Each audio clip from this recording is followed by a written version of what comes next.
You've checked it out. You've been to these lands. Can we believe that Jesus was a historical figure, and why? Well, of course we can, and we should, because the evidence is simply overwhelming. Jesus is on the same level, the evidence for him, that more evidence for Jesus than many of the Roman emperors.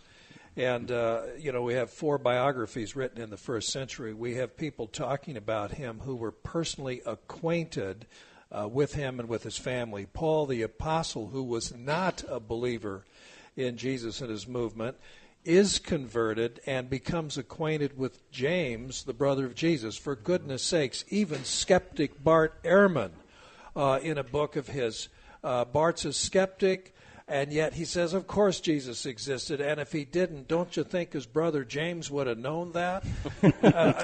I think that really says it well. And and you have to have a bias or an axe to grind to go in and say, the evidence for Jesus is insufficient. Because if it isn't sufficient for Jesus, then Julius Caesar and Alexander the Great are in big trouble.